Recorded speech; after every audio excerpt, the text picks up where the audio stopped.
Fala pessoal, aqui é o Raul, líder de BizDev do Asas, e hoje mais um episódio do Decolada. Hoje a gente está com o Diego Manuel, CEO da Itcase, e veio aqui até a nossa sede hoje para bater um papo, contar um pouquinho dos erros, acertos, toda a trajetória de jogador de futebol, vendedor e hoje empreendedor e CEO.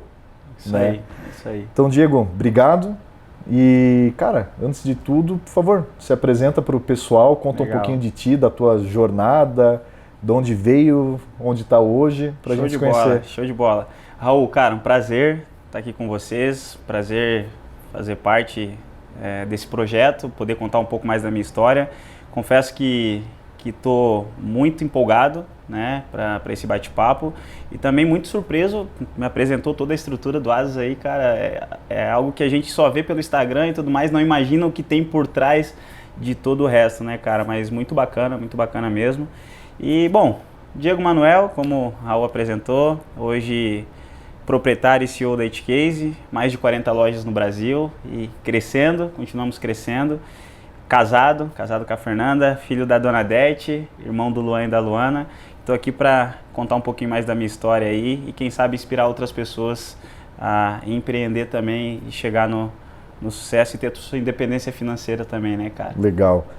Acho que antes de tudo, hoje a gente está em Joinville, Santa Catarina, na matriz do Asas.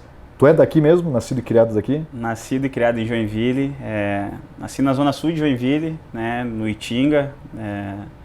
Cara, e lá as oportunidades não são tantas, né? Muito pelo contrário. Existem os dois lados da moeda. Ou tu vai para o caminho do bem ou tu vai para o caminho do que a gente já sabe qual, né? Então, mas graças à educação da minha mãe, graças ao esporte também, eu falo para minha esposa o tempo todo, eu tenho uma eterna dívida de gratidão com o futebol. Porque o futebol me abriu muitas portas e, cara, me fez chegar onde eu tô hoje sem dúvidas. O futebol me ajudou a entrar e sair de qualquer lugar da mesma forma. Então, tenho uma eterna dívida com o futebol, mas também muito por conta da educação que a minha mãe me deu. A gente conseguiu escolher o caminho do bem e estamos crescendo aí e andando por tudo que Deus vai preparando pra gente, né, cara? E quando que o futebol entrou na tua vida? Cara, toda vez que eu conto essa história eu até me emociono um pouco, porque os meus pais, eles nunca tiveram condições de me pagar uma escolinha de futebol, né, cara? A gente vem de família humilde, minha mãe em caixa de supermercado, meu pai pintor, e não tinha condições, nós morávamos numa minha água, então minha mãe trabalhava, meu pai trabalhava para botar comida dentro de casa, pagar o terreno na época, né, pagar as contas de casa, e não sobrava para pagar uma escolinha de futebol. E aí eu comecei a ver os meninos na rua jogar futebol, comecei a jogar futebol também na rua e o meu vizinho na época, o filho dele estava numa dessas escolinhas. E aí ele via que eu tinha algo diferente, né, que eu acho que futebol é muito dom de Deus também, Sim. né, é muito treinamento e tudo mais, mas é muito dom de Deus. E ele via que eu tinha algo diferente, ele me fez um convite para ir para uma escolinha de futebol, me levou lá, me apresentou para os diretores, para os professores. E no primeiro treino os caras já falaram, não, a gente quer você aqui, eu quero você Tem aqui algo diferente eu quero já, você né? aqui na escolinha. Não, mas minha mãe não tem condições de pagar. Não, a gente vai te dar uma bolsa e a gente quer que você represente a nossa escola de futebol. E aí pra mim, já cheguei em casa, mãe, os caras não vão cobrar nada pra eu treinar, eu quero treinar e tudo mais. E a minha mãe sempre pés no chão, tudo bem, mas não pode deixar o estudo de lado, né? Então foi aí que o futebol começou a entrar na minha vida, né? E aí, através dali, a gente trilhou alguns caminhos no futebol. Aí tem bastante história nesse mundo da bola. Mas isso tu começou ainda criança, na escolinha, e daí foi tendo sucesso juvenil até entrar na parte profissional mesmo. Isso. Com 11 anos, né, que foi onde eu fui para essa escolinha, e aí no primeiro jogo, valendo mesmo, primeiro campeonato da cidade aqui, tem até hoje, campeonato cidadino. A equipe que a gente enfrentou foi o Joinville, foi o Jack, né? E, pô, aquela arquibancada cheia de gente, eu, nunca tinha disputado um jogo antes, só treinava e tudo mais. E, cara, eu sempre falo isso em todos os eventos que eu vou, podcast, palestras e tudo mais, eu falo que foi um dos melhores jogos da minha vida, que eu não me intimidei com aquela arquibancada cheia. A gente perdeu o jogo, né? Não lembro qual foi o resultado, mas a gente perdeu, tomou uma massa do Joinville, porque o Joinville já era clube e nós ainda era escolinha e tal, mas eu joguei muito bem. E aí acabou o jogo, meu treinador me botou dentro do vestiário e fica aí, tal. A gente vai resolver umas coisas ali fora, tal. E aí foi onde os caras do Joinville queriam conversar comigo, queriam já me levar pro Joinville e tudo mais, tal. E aí até o meu treinador na época... Já nesse jogo, no primeiro jogo do campeonato, primeiro jogo valendo da minha vida. Primeiro jogo da minha vida, os caras viram e eu quero o Diego lá no Joinville. E aí meu treinador, pô, a gente prepara o menino, dá toda uma estrutura para ele. Na primeira partida da competição, os caras querem vir aqui por ter uma estrutura maior, tirar o menino daqui e já levar. E aí eles conseguiram um telefone da minha mãe, pessoal do Joinville, treinador Luizinho na época. Conseguiu o telefone da minha mãe, ligou, e a minha mãe é muito justa, né? Muito honesta. Então ela falou, não, o Diego permanece na escolinha, né? Porque foi eles que abraçaram o Diego, foi eles que deram a oportunidade pro Diego, e a partir do ano que vem a gente conversa, né?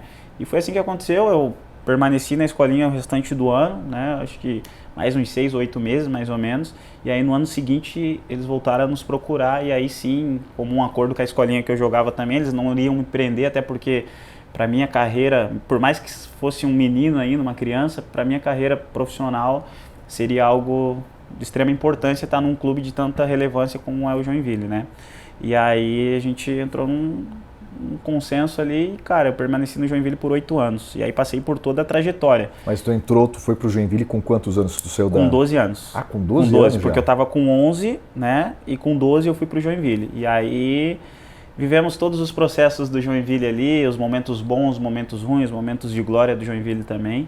E ali eu permaneci por 8 anos, então passei por todas as categorias de base, desde o infantil, do juvenil, dos juniores, até chegar no profissional, né? Mas teve alguns espinhos pelo caminho, né? Em 2009, quando eu assinei meu primeiro contrato profissional em 2009, em junho de 2009, e com 16 para 17 anos eu já estava, e em julho eu machuquei o joelho, né? E foi na época que o Joinville estava sem calendário, sem nada, então desceu todo mundo do profissional pro juniores. O treinador dos juniores, eu era juvenil, o treinador dos juniores me subiu para os juniores para eu disputar o campeonato catarinense na época. Isso em julho eu machuquei o joelho e, cara, aí fiquei 6 meses parado, voltando de lesão depois, fiz a cirurgia, operei, voltei, machuquei de novo.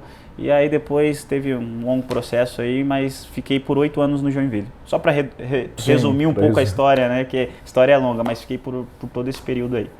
Daí realizou acho que o sonho de Brasil, país do futebol, realizou o sonho de 90% da molecada de seguir uma carreira no futebol. Eu costumo falar que da minha geração, sou 92, né? 31 anos bem vividos, que a gente estava brincando ali no começo. Da minha geração, acho que de 10 moleques, 8 queria ser um jogador de futebol, né? Eu acho que foi a época ali que nós éramos criança, Copa do Mundo de 98, de 2002, que foi quando a seleção chegou na final na França, depois foi campeão no Japão, Ronaldo, Rivaldo, Ronaldinho, que a gente pegou Kaká. Uma era boa também, isso aí. Então, cara, de 10 crianças, 8 tenho certeza que sonhavam em ser jogador de futebol. E, cara, graças a Deus eu consegui realizar meu sonho, né? Joguei futebol profissional até os meus 23 anos, 22 para 23 anos. Realizei meu sonho, mas chegou um momento da minha vida que eu precisei dar um basta, até porque depois que eu saí de Joinville, fui para o Curitiba, né, clube grande, estrutura grande e tudo mais. Depois do Curitiba, fui para o Guarani, rodei mais alguns clubes de interior e tudo mais, tal, e chegou um momento que eu estava atuando como atleta profissional de futebol só pelo status de ser jogador de futebol, que financeiramente não estava compensando, né? E aí eu precisei tomar uma decisão e foi quando eu dei um basta, até porque o meu principal objetivo sempre foi, através do futebol, por nós sermos de família humilde, poder ajudar minha mãe, poder dar uma vida melhor para ela, para os meus irmãos e tudo mais, né? O meu pai, ele era usuário de droga, então chegou um momento na nossa vida que a gente, cara, que minha mãe carregou o piano, né, que ela assumiu toda a bronca de casa, criou e educou eu e os meus irmãos. Graças a Deus nunca deixou faltar nada, mas o meu maior sonho sempre foi poder dar uma vida melhor para minha mãe. E chegou um momento que estava inviável, que eu não estava conseguindo, talvez, né, não sei, a gente não sabe os planos de Deus, mas hoje sou muito feliz e realizado como empreendedor, mas eu resolvi dar um basta no futebol e encerrar, até porque no período ali, 2015 2015 para 16, 2015, que foi meu último ano, né, que eu joguei futebol profissional, eu conheci a Fernanda também, a minha esposa. E a Fernanda, ela vem de uma família tradicional, onde os pais dela sempre... A mãe dela trabalhou numa empresa aqui de Joinville por mais de 20 anos. O pai dela formado em RH, então era diretor de uma grande faculdade aqui da cidade e tal. E sempre aquela família tradicional. E, cara, volto a falar, tava vivendo com status de jogador de futebol só por ter o status, né? Porque financeiramente não estava compensando, não tinha dinheiro para levar a Fernanda para comer um lanche, para fazer alguma coisa, né, diferente. E aí foi o divisor de águas na minha vida, foi eu ter conhecido a Fernanda e também querer poder ajudar a minha família de outra forma, né? Então foi ali que eu falei, cara, futebol, obrigado por tudo, mas chegou o momento de eu dar um passo talvez atrás na minha vida, principalmente porque jogador de futebol, cara, não gosta de estudar. Não gosta, isso aí é certo, né? Então, só o ensino médio, não tinha uma faculdade, não tinha nada e tal. E eu precisei dar esse passo atrás para recomeçar, né? E aí, por isso que eu falo, a Fernanda e querer ajudar a minha família foi esse divisor de águas aí para poder parar com o futebol. Hoje pratico ainda como hobby e tudo mais, mas... Hoje virou hobby e atividade física de fim de semana. É isso aí. Mas quando tu saiu do futebol, tu não estava mais no Joinville, tu estava atuando em que time? Tu já tinha se mudado de Joinville? Já, eu rodei muito, né? Eu rodei muito, eu fui pro interior de São Paulo, fui para Canoinhas, eu fui para Porto União. Cara, eu rodei muito aí pelo futebol e o meu último clube foi aqui em Joinville mesmo, no Fluminense de Joinville. Na época, o Anelísio, da Assessoritec aqui, né? Uma empresa de cursos técnicos, enfim, né? Ele assumiu o Fluminense e ele me convidou para participar do projeto Fluminense também. E aí me apresentou o projeto, o Fluminense jogava a terceira divisão no Campeonato Catarinense aqui, então eu joguei 2014 e 2015. Só que para mim não estava servindo também porque, cara, a competição era 3 meses de campeonato só. Então, por mais que nós começássemos a treinar 3 meses antes da competição, eu estava empregado só 6 meses. Os outros 6 meses... tava sem fazer nada, né? E aí eu comecei a botar na balança e falei, cara, não é isso. Acho que futebol, obrigado. Então foi bom enquanto durou. É isso aí. E aí eu parei, voltei depois de ter rodado muito, né? Voltei para Joinville, acreditei no projeto Fluminense, projeto maravilhoso, tá em atividade até hoje, mas para mim já não fazia mais sentido, né? Então foi aí que eu resolvi parar com o futebol. E como é que foi para ti? Eu imagino assim, o futebol deve ter te ensinado, acho que primeiro a sonhar e realizar sonho, porque realizou o sonho, acho que de muita molecada que é seguir uma carreira como profissional. Eu imagino que te ensinou a questão de te dar autonomia, porque desde cedo, quando começou a trocar de cidade, de time, a morar sozinho, viver sozinho, amadurecer. E também aprendeu a lidar com pressão, né? Que é como tu disse, o primeiro jogo... Sim. O estádio, o campo cheio de gente, é uma pressão absurda. Sim. Então acho que já te trouxe, de repente, alguns ensinamentos. O que mais tu levou quando tu fez essa virada de chave? Beleza, vou deixar de ser jogador, que foi onde tu entrou, tu virou vendedor. Como é que foi essa transição? O que tu usou do futebol para começar a tua carreira fora dos campos? Então, em 2012, quando eu estava no Guarani de Palhoça, disputando o Campeonato Catarinense da segunda divisão aqui, nós subimos e na época o meu empresário estava tudo certo para eu renovar, para ir para a primeira divisão junto com o Guarani, tá no grupo. E o meu empresário falou, Diego, cara, vamos dar uma segurada porque vai aparecer coisa melhor, né? E tudo certo. E nesse período, lá na época, o campeonato acabou em novembro, a segunda divisão do Campeonato Catarinense acabou em novembro. E uma amiga minha, ela me perguntou, Diego, já que tu vai ficar aí até janeiro sem praticamente fazer nada, tudo mais, e na época, pô, não ganhava R$1.000 lá no Guarani, né? Então, para 2012, não era, né? Era pouco.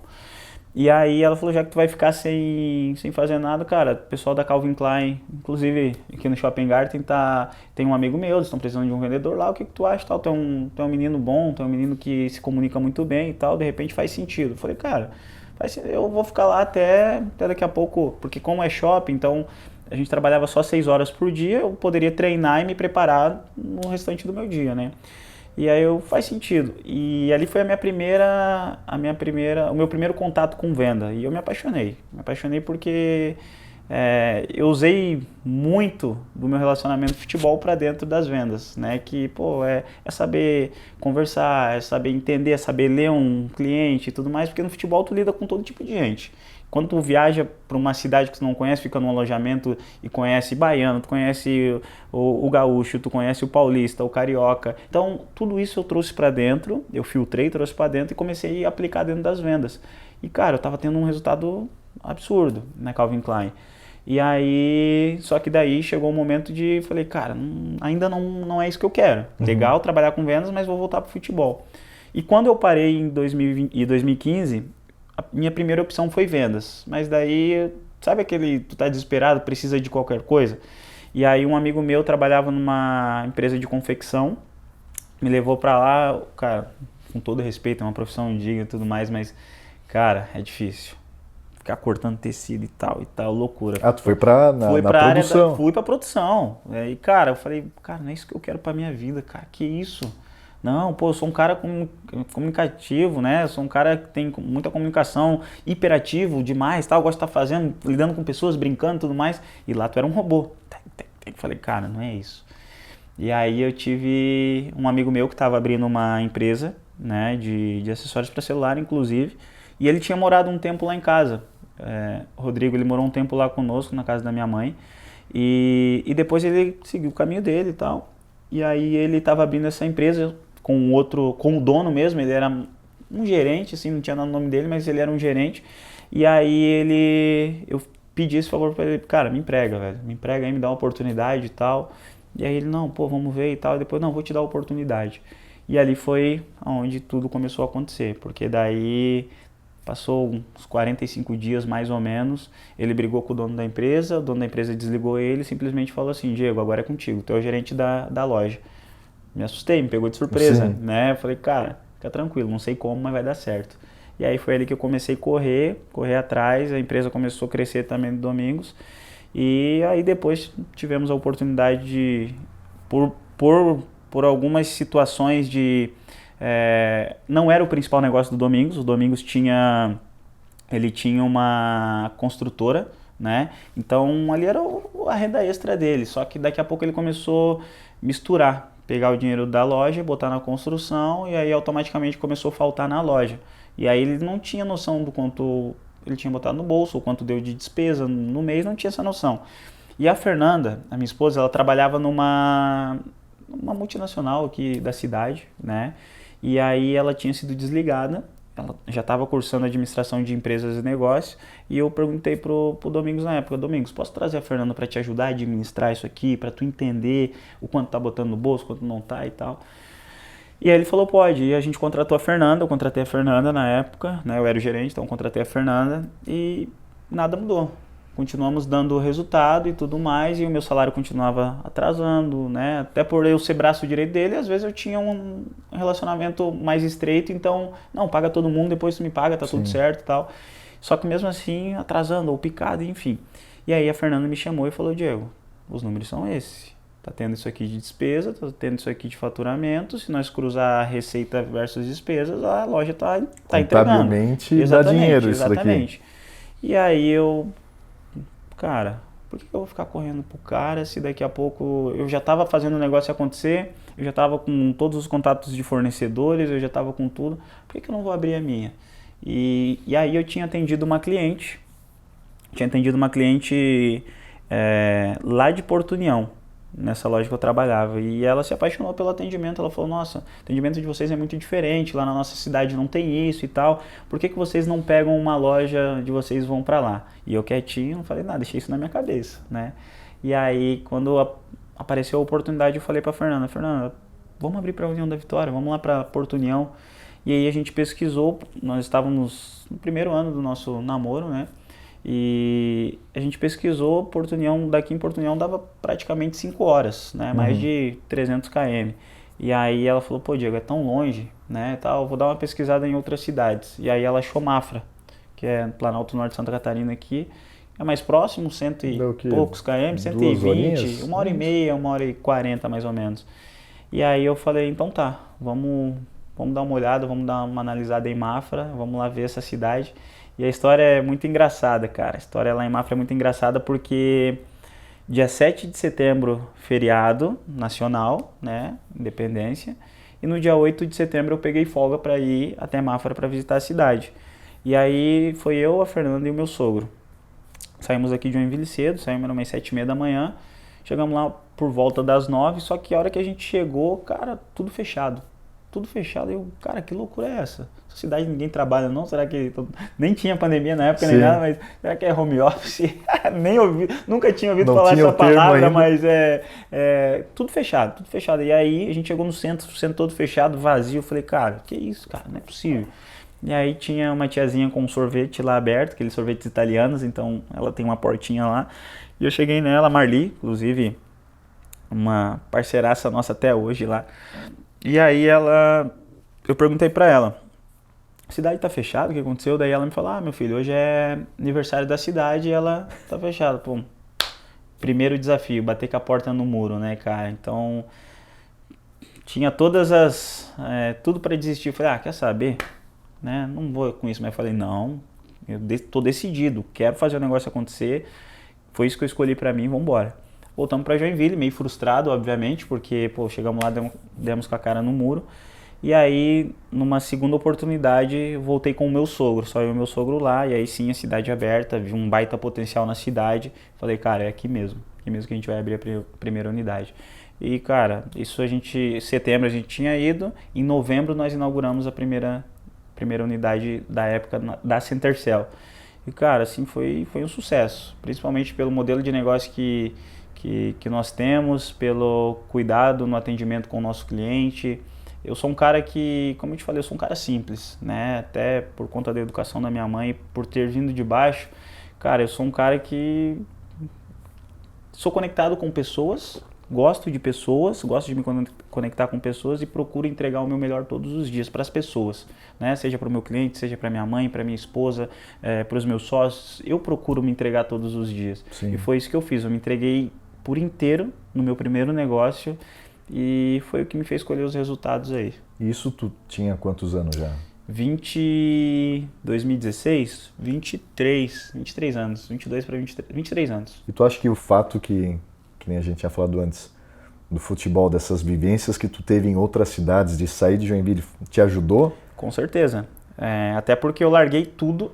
Porque é isso aí. E com a cara e com a coragem. É isso aí, né? Eu larguei tudo aqui em Joinville, minha família, meus amigos, minha namorada, para ir me aventurar.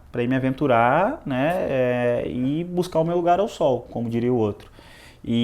Mas eu já estava preparado para isso, porque eu já tinha essa experiência de ter saído de casa, de ter vivido no futebol, de estar longe de casa, longe da família, longe dos amigos, né?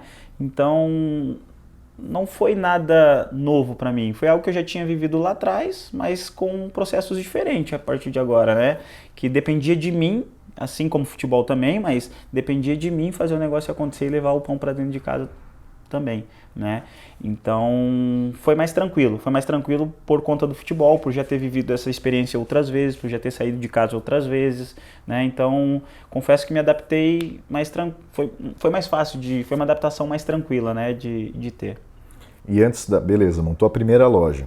Antes da segunda loja, como é que foi a contratação do primeiro funcionário? Porque antes era eu loja, né? Que era só tu mesmo, tu e tu. Como é que foi agora cheguei no momento que eu preciso, que eu imagino que é mais um desafio, porque é responsabilidade agora eu tenho que contratar alguém, pagar salário, sou responsável por uma outra pessoa que tem uma família. E cara, que loucura, porque quando a gente começou a fazer o processo de abertura de loja, pra mim, né, eu era leigo. Era alugar a sala. Exatamente. Cara, eu vou alugar a sala, vou botar os móveis, vou lá, compro os produtos do fornecedor, boto aqui e fé, né? Só que daí o meu sogro, como tinha mais experiência, e tem contabilidade, tem que abrir CNPJ, e aí eu já comecei a falar, cara, essa coisa não é pra mim, cara, que eu não tenho paciência pra isso, eu sei vender, eu sei vender, ponto. E aí, quando eu trabalhava nessa empresa como vendedor ainda, eu tenho um amigo meu, que inclusive foi meu sócio também, né, ele também tinha parado com o futebol e estava trabalhando na produção de uma empresa aqui de Joinville. Ele falou, cara, isso aqui, produção não é pra mim e tudo mais e tal. E aí eu falei pra ele, cara, eu tô abrindo uma loja lá em Mafra, tá afim? Vambora, vamos comigo? Aí ele falou, vamos, porque ele também já tinha vivido outras experiências no futebol, ter ficado longe da família e tudo mais e tal, vambora. E aí beleza, quando nós inauguramos, ele foi o nosso primeiro colaborador. Quando nós inauguramos, deu 3 dias, mais ou menos, 3 ou 4 dias, ele chega pra mim e fala, negão, vou embora. Só que não é pra mim, cara. Venda não é pra mim. Eu falei, o quê? Tu vai embora? Coisa nenhuma. Tu vai ficar aqui comigo e nós vamos fazer o negócio acontecer. Não, negão, pô, não é pra mim isso aqui e tal, não sei o quê. Porque ele só conhecia o que era a palavra venda pelo significado da palavra. Ele nunca tinha vendido uma bala, não tinha vendido nada, né? E quer dizer, não tinha vendido entre aspas, porque pra mim tudo é venda. Tu se vende o tempo inteiro. Né? Quando ele era jogador, exatamente, ele estava se vendendo. Exatamente. Então, mas vender um produto, ele nunca tinha feito essa experiência, nunca tinha tido essa experiência. E ele falou, não, vou embora. Eu falei, cara, me abraça, fica aí comigo e tudo mais. E aí, nos trancos e barrancos, foi pegando. Inclusive, foi meu sócio aí, tá com a loja dele lá, tá tocando, tudo certo, Deus abençoe e fé. Temos um relacionamento de amizade hoje, 100%. E ainda bem que, por sorte dele também, que tu segurou ele para mais um tempo. Exatamente. Porque daí chegou um momento também que a gente começou a crescer e ele era meu braço direito dentro da loja. E, cara, a gente começou a crescer, 6 meses depois a gente abriu a segunda unidade, né? Inaugurei em novembro, 6 meses depois a gente abriu a segunda unidade. Foi ali final de maio para junho, né? Deu um pouquinho mais de 6 meses ali, mas a gente, para resumir, foi 6 meses. E mais 6 meses abrimos uma terceira unidade. E a gente chegou num momento que a gente estava numa curva de crescimento muito, muito rápida, né? Muito exponencial. 3 lojas em Mafra ou tu já tinha saído da... Já tinha saído de Mafra, na região. Mafra, Canoinhas, União da Vitória. Que foi a primeira... Que era... Chegou porque daí estava no trajeto, sim, né? Então, Mafra, Canoinhas e União da Vitória. Ou seja, em 1 ano e meio, 3 unidades, né? E aí chegou um momento que, pô, ninguém cresce sozinho. Né? Ninguém cresce sozinho, tu precisa de pessoas. E aí eu cheguei nele e falei, cara, muito obrigado por tudo que tu fez, mas agora tá na hora de tu virar meu sócio aqui, vem cá, vem do meu lado aqui, vamos crescer junto, né? Então, eu sou um cara que eu procuro dar oportunidade para as pessoas, né, Raul? Porque se alguém lá atrás não tivesse me dado uma oportunidade, talvez eu não estaria onde eu estou hoje. Então, se hoje eu tô numa prateleira que eu posso dar oportunidade para as pessoas, por que eu não vou fazer isso, né? Então chamei ele, vem cá, vamos junto, abracei, cara, ele tá lá, depois a gente se acertou com a loja lá, ele tá lá, tá tocando, tem mais 1 ou 2 operações também, tá feliz da vida, então foi muito bacana para mim porque eu ajudei esse cara também, né, esse meu amigo a se realizar como um empreendedor também, né? E depois teve outros amigos que eu ajudei a se tornar empresários também, enfim. Mas hoje, graças a Deus, a gente está num lugar onde a gente pode dar oportunidade para outras pessoas. E acho que talvez eu falo isso para os meus amigos mais próximos, falo isso para minha família, para minha esposa. Talvez a minha missão nessa terra seja ajudar pessoas e extrair o melhor de cada uma delas, né? E quando que tu percebeu que eu acho que o desafio dos empreendedores é dar o primeiro passo, tirar a ideia do papel. Beleza, tu realizou isso abrindo a tua loja em Mafra.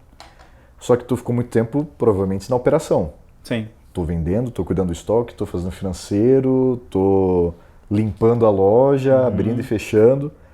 Em que momento que tu deu o próximo passo de, tá, agora eu vou começar a fazer só gestão. Comecei a abrir mais lojas, ter um time estruturado.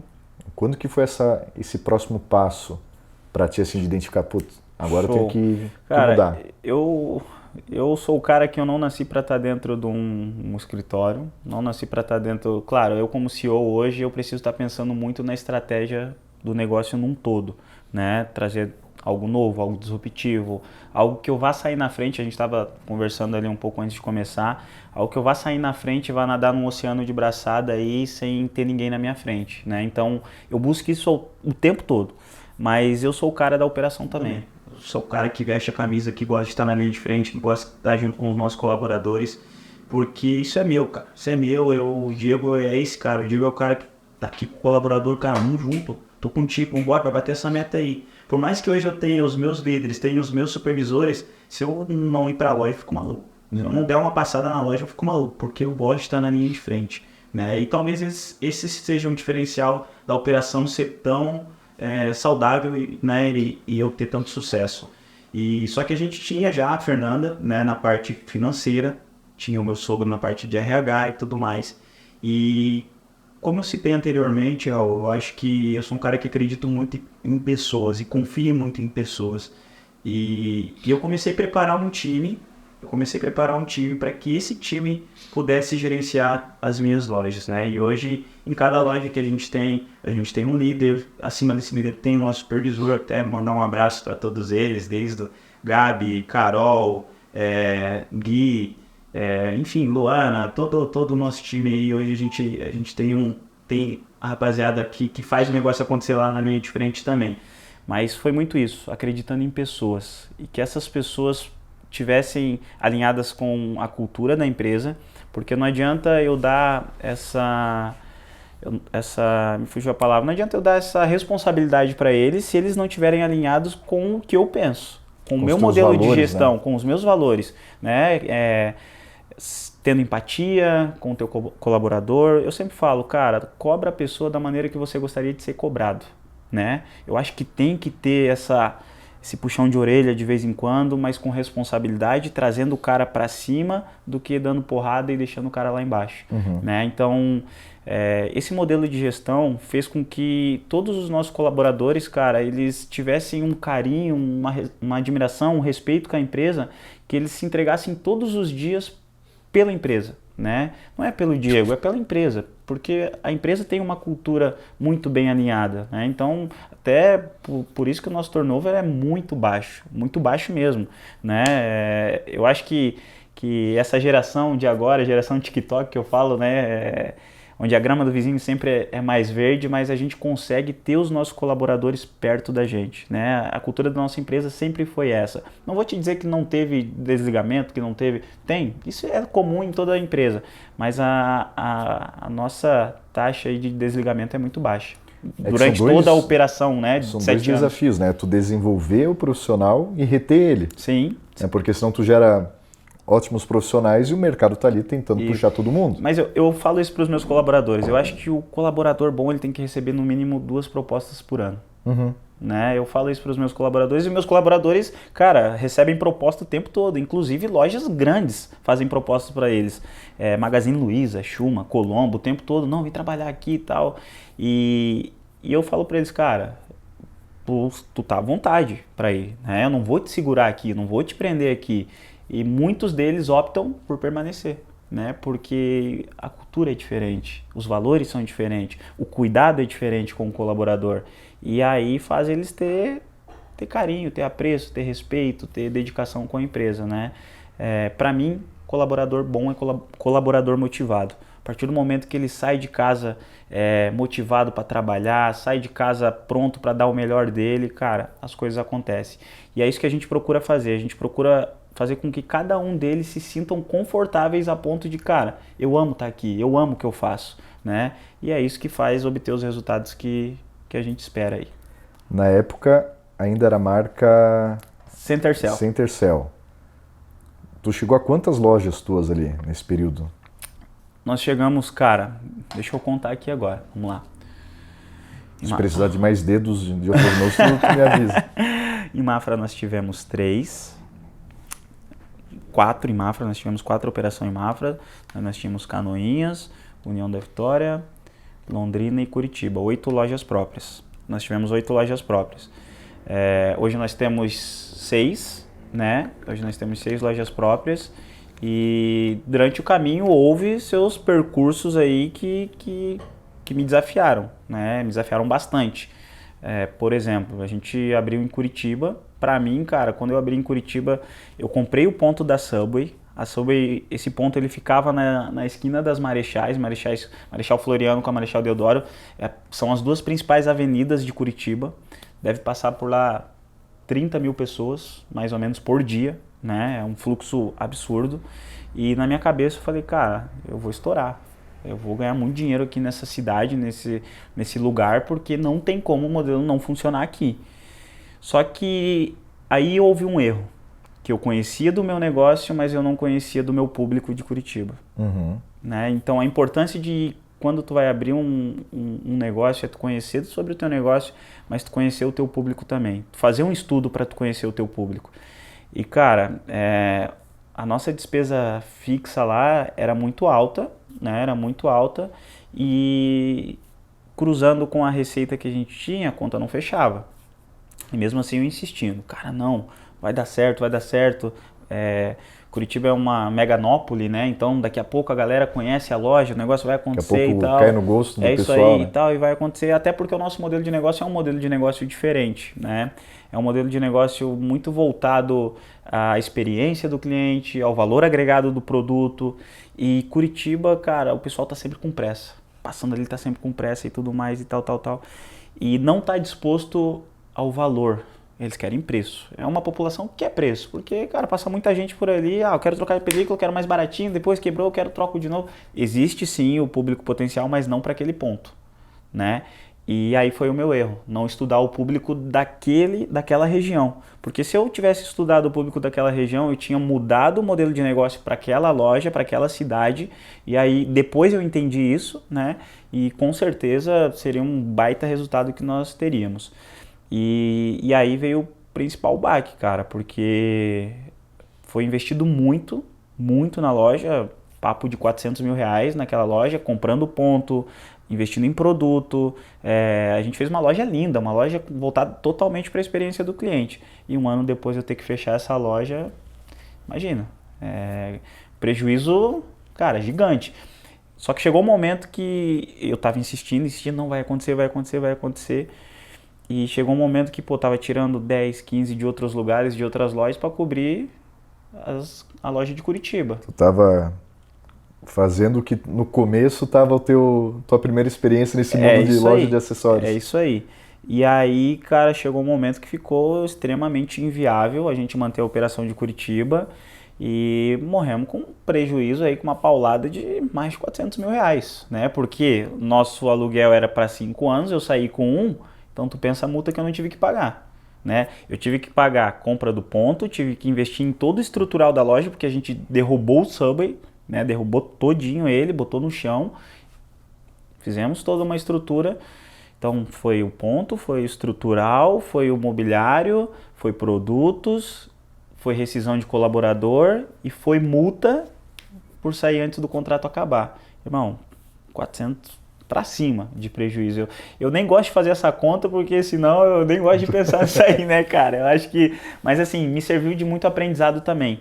E principalmente eu entendi que, cara, eu conheço do meu negócio, mas para eu colocar o meu negócio em determinadas cidades, eu preciso conhecer o meu público também.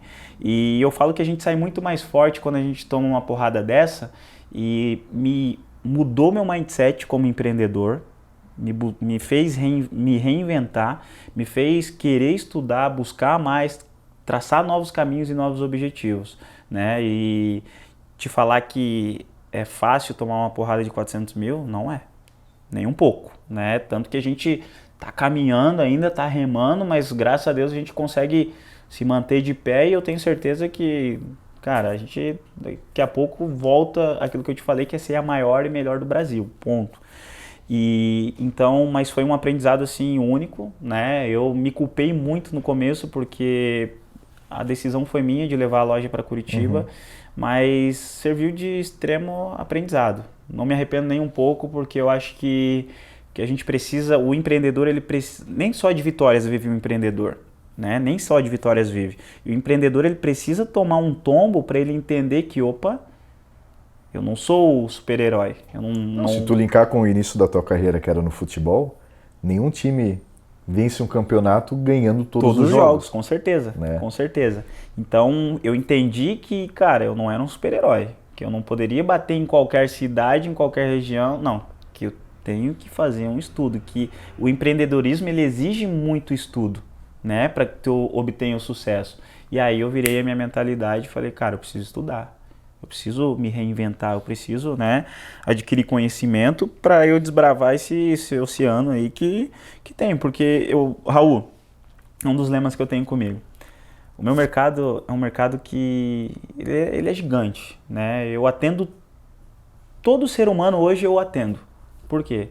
Quem tem CPF tem celular e às vezes até dois. E quem tem celular quer protegê-lo, né? Então, por isso que eu te falo, hoje cabe sim uma loja nossa em cada canto do Brasil para atender cada cidadão brasileiro, né? Então, mas só recapitulando ali, Curitiba foi um tombo grande, né?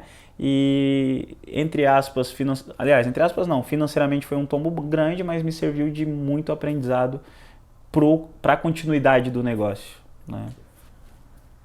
Isso foi que ano? 2021. Logo no retorno Da pandemia. Foi bem no... A gente investiu tudo isso logo depois da pandemia. Eu ia te perguntar, nesse período ainda era Centercell ou tu já tinha já tinha feito a aquisição da Market Case? Não, era Centercell ainda e olha como eu sou um cara muito... Tenho uma fé inabalável, sou um cara que acredito muito nos planos de Deus para nossa vida, né, cara?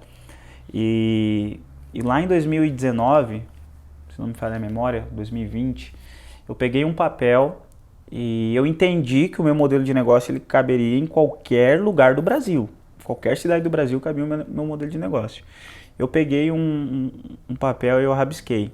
Centercell em todo canto do Brasil. Foi isso que eu escrevi, né? E deixei lá, guardado.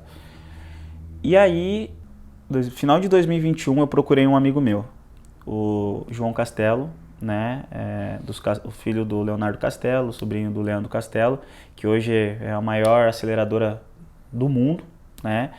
Eu procurei eles porque eu vi que eles estavam acelerando franquias e tudo mais, eu procurei ele para botar a Centercell dentro da 300 para que eu pudesse acelerar a Centercell. Só que eu não entendia muito sobre franquia, principalmente que precisava fazer uma formatação do modelo de negócio, deixar o modelo totalmente ajustado para tu vender para outras pessoas né? E a minha esposa ela tinha uma preocupação muito grande que era a gente vender a marca para outras pessoas e outras pessoas queimarem essa marca, né? Então, tá, aí eu procurei o João e aí o João falou: Diego, cara, eu te acompanho, vejo que eu sempre falo que a minha ferramenta de trabalho é o meu celular, porque eu sou um cara que tô no Instagram o tempo todo, tô ali, e isso faz muito sentido porque ele falou: Diego, eu te acompanho, vejo que a Centercell é um modelo de é um case de sucesso, né? É um modelo de negócio que funciona, mas hoje não faz sentido eu ter a Centercell dentro da 300 porque eu já tenho duas operações no mesmo segmento. Eu já acelero, então vai ser conflito de interesse. Eu não posso trazer, não é porque tu é meu amigo que eu negócio,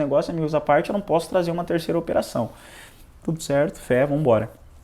E aí ano passado ele me liga, eu voltando no futevôlei, meio-dia treinando e tal, cheio de areia.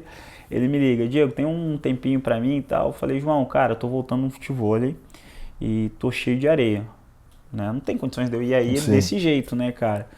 E aí ele falou: não, então tá, vamos ver a agenda, semana que vem tu vem aqui, tá tudo certo. E aí na outra semana eu voltei lá, sentei numa baita numa mesa lá no escritório dos caras, maravilhoso lá dentro. E aí eles me fizeram a proposta da Itcase, que o antigo dono da Itcase estava querendo vendê-la, porque a Itcase estava dentro da 300 na época, né? Já era uma operação também de acessórios para celular, mesmo segmento. Isso, e já estava sendo acelerada pela 300. Já tinha aquele modelo empacotado de franquia. Exatamente, já estava com algumas operações, né, operando. E aí, só que ele queria vender porque ele queria só ficar com as lojas próprias, não queria tomar conta dos franqueados, enfim, não queria se preocupar com a gestão do negócio num todo. E aí eles me ofereceram: Diego, quer Itcase? Quer comprar Itcase? E aí fizeram lá o valuation da empresa e tal, né? E aí eu falei: cara, eu preciso pensar. Porque não é assim, eu já tenho a Centercell, eu comprar Itcase e tal.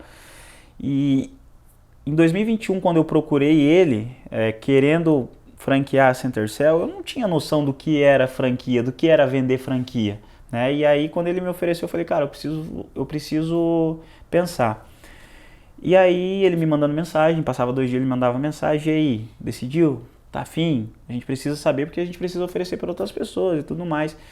E quando eu entendi, Raul, que franquia é tu ajudar outras pessoas que saem da CLT, muitas das vezes, né? Porque tem outros sócios investidores, mas muitas das vezes ajudar uma pessoa que saiu da CLT a realizar o sonho de ter o seu próprio negócio, eu entendi que fazia sentido para mim.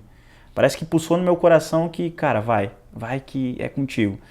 E aí, quando eu senti essa certeza no meu coração, eu dei o sinal verde para eles e falei, cara, quero assumir Itcase, quero comprar Itcase, quero viver de franquia também, porque quero ajudar outras pessoas a se realizarem. Assim como alguém lá atrás me ajudou, eu quero proporcionar isso para outras pessoas. E aí foi aí que a gente comprou Itcase. Que loucura, que passo, né? Que loucura, irmão. E beleza, jogador de futebol, foi para vendas, meteu a cara para começar a empreender, depois comprou uma outra empresa já consolidada e hoje está franqueando. Hoje, o que é o mundo Itcase? Está aí há, sei lá, 2 anos contigo já essa operação. Isso. Franquias, qual que é o porte que tem hoje? Quais os lugares? Como é que está essa vida agora de CEO? Tá virando corporação, né? Muita coisa para controlar. Então, só para tu entender. E aí, beleza, comprei Itcase, né? E aí nós tínhamos Centercell e Itcase. E aí nós fomos para uma reunião de conselho, por isso que, cara, eu sou extremamente grato a toda a galera da 300 lá, porque a gente vive um ecossistema muito acima da média, assim, a gente está com os tubarões, a gente está com os melhores do Brasil em vários segmentos, né? E aí a gente foi para uma reunião de conselho em São Paulo, em Alphaville, e aí sentou numa mesa Cris Arcangeli, Thiago Concer, Doriva é diretor do McDonald's, né? E, cara, uma turma ali que eu falei, cara, o que eu tô fazendo aqui, né? E aí tá, o papo vai falando sobre o modelo de negócio e tudo mais, tal. Cris Arcangeli me faz uma pergunta. Tá, Diego, e aí? Centercell ou Itcase? Não tem como servir a 2 deuses, não tem. Sim. Ou é Centercell ou é Itcase. E eu vejo o brilho nos teus olhos quando tu fala da Centercell. Que é o teu filho, né? Exato. E só que a gente precisa tomar uma decisão. E aí Cris, marketing danado, né? E aí Diego, qual que é o... Tava eu, a Fernanda e o Felipe, meu cunhado, né? São meus sócios, Fernanda minha esposa, o Felipe meu sócio também, meu cunhado. E aí Diego, qual que é o user da Centercell? Eu passei lá, Centercell BR. Só que quando ela pesquisa Centercell, aparece lá 50 Centercell diferentes, com 50 logos diferentes, ficou meio confuso. E quando tu joga Itcase no Instagram, tá um nome limpo. Só Itcase oficial e as demais franquias, né? E aí, falou, Diego, não tem nem o que a gente pensar. É Itcase. Por estratégia de negócio, por estratégia do marketing, e eu gosto do nome. Ela falou, e eu gosto do nome. E aí, foi ali que eu entendi, vindo de uma Cris Arcangeli, uma tubarão, né? Uma tubaroa, tá lá no Shark Tank, vou dar ouvido. É Itcase. E para mim ali já virou a chave. A partir de agora, as cores que eu defendo é Itcase. Claro que houve um processo de lapidação para que a gente pudesse mudar a bandeira, né? De Centercell para Itcase, né? Os clientes também entenderam por que a gente estava mudando e tudo mais, tal.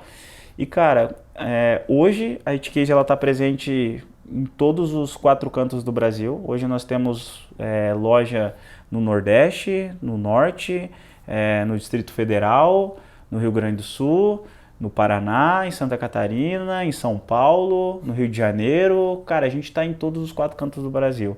Hoje nós estamos aí com mais de 40 operações, né?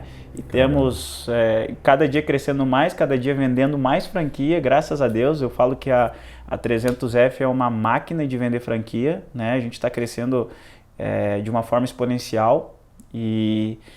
Mas ano passado a gente precisou segurar o crescimento da Itcase, a gente precisou, junto com a diretoria, segurar para que a gente pudesse crescer organizado.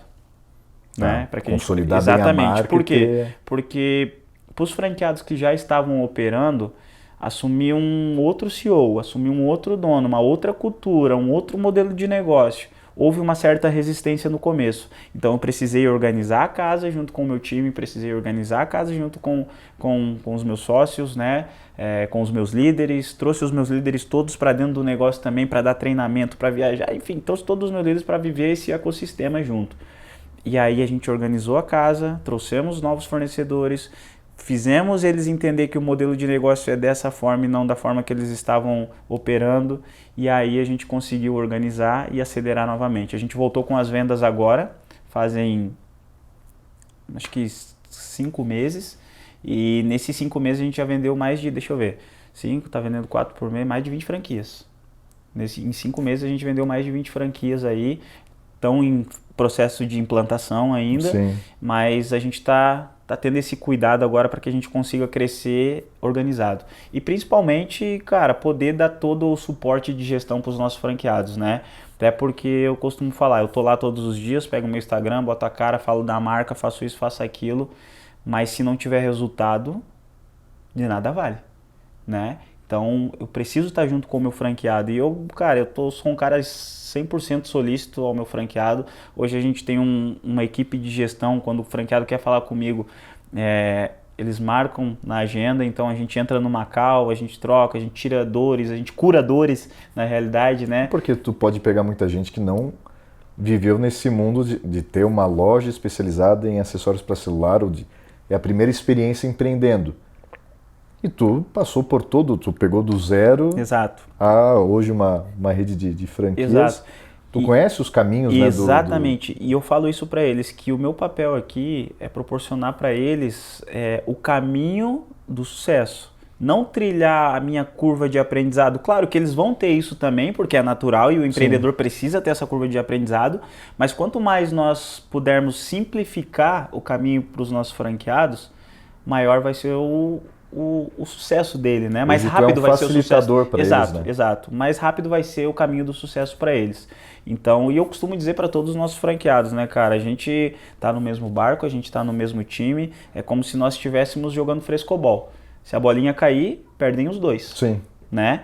Então, esse é o cuidado que a gente procura ter com cada franqueado, esse é o cuidado que a gente procura implantar junto com a nossa gestão, justamente para que lá na ponta eles tenham sucesso também. O sucesso deles vai ser o meu sucesso consequentemente, né? Eu costumo falar para eles, cara, vocês não são meus franqueados, vocês são meus sócios, né? Teu sucesso lá vai botar dinheiro no teu bolso, vai botar dinheiro no meu bolso e, né? Todo mundo feliz. Exatamente, e é o que uma empresa quer hoje, ninguém abre uma empresa para empatar. Né? A gente quer transformar vidas, que é um dos valores da It Case, que é um dos valores do Diego, transformar vidas, mas também ter sua independência financeira, sua independência de tempo. Eu acho que isso é muito importante também.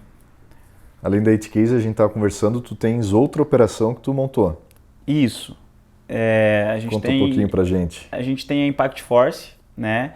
A Impact Force veio através da pandemia, porque lá em 2020, né, pandemia 2020, 2021 ali, eu quis, antes de desligar os meus colaboradores, para não desligá-los, eu precisei entender aonde é que era o meu maior custo, né? E aí eu entendi que, eu gastava muito com películas e tudo mais. Eu trabalhava com ainda trabalho, né, com uma grande marca de película. Eles são nossos parceiros até hoje, mas hoje meu principal produto é a Impact Force. E aí eu procurei, até mandei mensagem para minha irmã trabalhava numa transportadora na época, eu falei, cara, eu preciso reduzir os custos da minha empresa, né? E porque a gente fala que o dinheiro ele não está no cliente final, ele está no teu fornecedor. Sim, porque naquela época teu era tudo loja de rua, tudo fechado, tudo né? Fechado. Pelo menos no começo da pandemia. Exato. Mas, cara, devido à nossa gestão, ao nosso financeiro, a gente estava muito bem calçado. Então a gente conseguiu bater no peito, segurar todos os colaboradores e tudo mais, mas nesse período a gente estava para inaugurar a loja de Curitiba e estava para inaugurar a loja de Londrina, né? Então estava saindo e não estava entrando. Mas a gente estava muito bem calçado, vamos dizer assim, isso muito por conta da minha esposa, do financeiro, meu sogro que faz o financeiro também, a gente estava muito bem calçado. Só que aí quando voltasse tudo ao normal, eu precisava reduzir custo, né, para não demitir colaborador, né, como eu falei, da mesma forma que eles dependiam de mim, da nossa empresa, tinha muita gente que dependia deles também, então em nenhum momento passou pela minha cabeça desligar quaisquer que fossem os nossos colaboradores, eu precisava dar um jeito de manter cada um deles, e aí falei para minha irmã, né, ela trabalhava numa transportadora, eu falei, cara, da onde vem essas películas, acha aí. E aí ela me mostrou uma mega estrutura que existe aí e tal, e a gente foi atrás e montou a Impact Force. E aí automaticamente eu consegui reduzir custo e trabalhar com exclusividade, né? Porque como a marca é minha, eu simplesmente ditava a regra do jogo, né? Alguém quer Impact Force na mesma região que eu? Cortava, não tem como, quero vender um produto exclusivo, né? Eu fujo da briga de preço e principalmente entrego exclusividade para o meu cliente. E aí nasceu a Impact Force, aí, que também hoje já está presente aí em toda a Itcase, né? A gente está presente em todas as Itcase e está também dentro de lojistas aí onde não tem Itcase Brasil afora. Cara, que sensacional. E agora, quais são os próximos projetos do Diego? Quais são os próximos projetos da Itcase, da Impact Force? O que tu tens em mente? Cara, a Itcase, sem dúvida, é ser a maior e melhor do Brasil. Eu botei isso como meta, né? Obviamente, sem precisar passar por cima de ninguém. Eu acho que tem espaço para todo mundo, mas eu botei isso como meta. Aquele rabisco que eu fiz lá atrás, uma Itcase em cada cantinho desse país, eu tenho certeza que vai se concretizar, porque a gente está trabalhando muito, a gente trabalha incansavelmente para adquirir, para chegar nessa meta, né? Eu sou um cara que eu não tenho preguiça nenhuma para trabalhar, muito pelo contrário. Eu sou extremamente hiperativo a ponto de, cara, vamos trabalhar, vamos embora, energia vende, eu falo isso para os meus colaboradores o tempo todo. Tem muitos planos para a Itcase, muitos planos mesmo, ainda não posso falar, mas sem dúvidas a principal meta é ser não só a maior do Brasil, é ser a melhor do Brasil. Quando se pensar em acessórios para celular e tecnologia, a primeira marca que tem que vir na cabeça do cliente é a Itcase.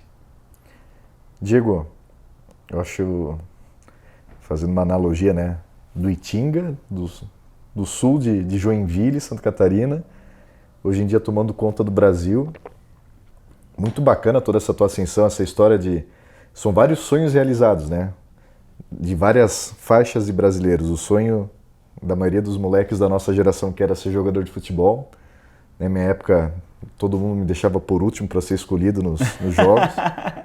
Ia pro gol ou não? Era goleiro? Eu era o goleiro que sobrava, né? O sonho de empreender, de dar certo, o sonho de estar com tubarões hoje em dia. Né? Quando tu imaginava de onde tu veio, onde tu tá hoje, eu imagino aquela tua sensação quando tava na mesa com esse pessoal todo. Eu acho que é muito inspiradora essa tua história toda hoje. E tu começou com um motivo muito, muito especial, cara, mudar a vida da tua mãe, da tua família. E sempre, acho que dois pontos que tu trouxe muito forte. As mulheres que estão na tua vida, a tua mãe que te ajudou a crescer pequeno, te trouxe educação, e hoje a tua mulher, né, tua esposa, sim, que está te acompanhando desde o começo. Então acho que isso mostra a tua preocupação com o próximo, com quem está perto de ti, e traz a questão também de que para a gente crescer a gente precisa ter pessoas boas ao nosso redor. Sozinho a gente pode ir mais rápido, mas junto a gente vai mais longe, né? Então tu trazer pessoas sempre perto de ti é muito bacana. É isso aí, cara. Sem dúvidas, as mulheres da minha vida é minha esposa e minha mãe, né? E uma das minhas maiores vitórias é poder fazer com que a minha mãe parasse de trabalhar CLT, né? Poder ter a minha mãe do meu lado, poder proporcionar algo a mais para minha mãe, né? Sem dúvidas é uma das minhas maiores vitórias, porque é algo que eu sempre quis desde criança através do futebol. Não foi através do futebol, mas foi através do meu trabalho também, né? Então, e também sou muito grato a Deus por poder ter minha mãe para viver do meu lado e poder proporcionar isso para ela.